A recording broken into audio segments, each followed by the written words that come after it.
بسم اللہ معلوم ہو چکا تھا کہ نور محمد کا تعلق انٹیلیجنس سے ہے، تو اس نے اپنے بارے میں بتانا مناسب نہ سمجھا اور کہا کہ میں گردیز دیکھنے آیا ہوں۔ نور محمد نے کہا تم اتنا عرصہ کہاں رہے اور کیا کرتے رہے؟ علی سوچنے لگا کہ میں اسے بتاؤں کیا، مگر بتائے بغیر چارہ بھی نہ تھا، جھوٹ سے بھی بچنا تھا اور سچ بھی نہیں بولا جا سکتا تھا۔ اس لیے اس نے کہا کہ بھائی نور محمد، تم مجھ سے بڑے ہو، اس لیے جانتے ہو کہ جب آدمی گھر کا نہ رہے تو وہ کہاں جاتا ہے۔ افغانستان میں پہاڑ ہیں یا پھر شہر؟ پہلے پہاڑوں پر گھومتا رہا اور اب شہر آ گیا ہوں۔ نور محمد نے علی کی بات سن کر مسکرایا اور کہا تم صحیح بات نہیں بتانا چاہتے، تمہاری مرضی، لیکن میری ایک بات یاد رکھنا، شہر میں اجنبی لوگوں پر کڑی نگرانی رکھی جاتی ہے، محتاط ہو کر رہنا۔ میں تمہیں اپنے ساتھ لے جاتا، مگر اول تو مجھے وہاں تمہیں اپنے ساتھ رکھنے کی اجازت نہیں ملے گی، دوسرے جس کام کے لیے تم آئے ہو ممکن ہے وہاں رہ کر نہ کر سکو۔ علی کو شک ہوا کہ نور محمد کو شاید پتہ چل گیا ہے کہ میں کس سلسلے میں آیا ہوں، یا پھر مجھے اپنی باتوں سے گھیر کر اصل بات اگلوانا چاہتا ہے۔ لیکن علی نے اپنے دل میں باہر کبھی نہیں رہا۔ معلوم نہیں میرا بیٹا کس حال میں ہے، اس کے کئی دوست بھی گھروں میں نہیں ہیں۔ مگر بیٹا تم کہاں سے آئے ہو؟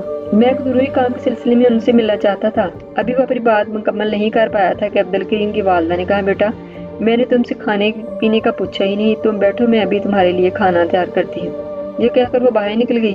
علی کو اس کی آواز ہمسائی کے گھر سے آئی۔ یہاں وہ اپنی ہمسائی سے کہہ رہی تھی میرے بیٹے کا مہمان دوسرے شہر سے آیا ہے، مجھے کچھ روپے ادھار دے دو، عبدالکریم جب واپس آئے گا تو میں لوٹا دوں گی۔ ہمسائی کوئی زیادہ ہی بد مزاج قسم کی لگتی تھی۔ اس نے لحاظ کرنے کی بجائے کہا تمہارا بیٹا اب کبھی واپس نہیں آئے گا چاچی، اور ہم اب مزید تمہیں کچھ ادھار نہیں دے سکتے۔ تمہارا بیٹا ڈاکوؤں کا ساتھی تھا، حکومت نے پکڑ کر جیل میں ڈال دیا ہوگا۔ عبدالکریم کی والدہ کو غصہ تو بڑا آیا، مگر صبر و تحمل سے کہا بیٹی میرا بیٹا بہت شریف اور 5 وقت کا نمازی ہے، وہ کبھی ڈاکو نہیں بن سکتا۔ دیکھو میرا مہمان گھر آیا ہوا ہے، تم میرا چاندی کا ہار رکھ لو اور اس کے بدلے ہی کچھ دے دو، بیٹا آئے گا تو پیسے لوٹا دوں گی۔ اس وقت میرے بیٹے کی عزت کا سوال ہے، اس کا مہمان کیا سوچے گا کہ عبدالکریم کے گھر گیا اور اس کی والدہ نے کھانے کے لیے بھی نہ پوچھا۔ پھر پورے 2 ماہ بعد تو ہمارے گھر کوئی مہمان آیا ہے، جب سے عبدالکریم گیا ہے اس کا کوئی دوست بھی تو نہیں آیا، پتہ نہیں لوگوں کو کیا ہو گیا ہے، کوئی بتانا ہی نہیں چاہتا۔ میرا بیٹا کہاں ہے؟ لو بیٹی یہ ہار لے لو اور مجھے پیسے دے دو۔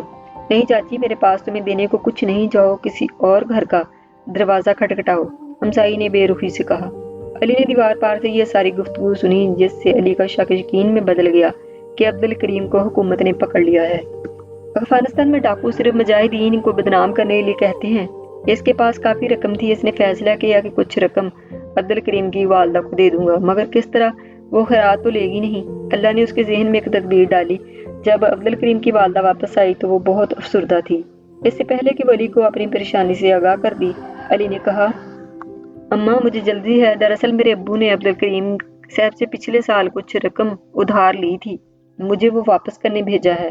پھر اس نے جیب سے 5000 افغانی روپے نکالے اور عبدالکریم کی والدہ کو دیتے ہوئے کہا عبدالکریم آئے تو اسے دے دینا اور کہنا کہ امان گل نے رقم بھیجی ہے، باقی رقم بھی ہم جلد واپس کر دیں گے۔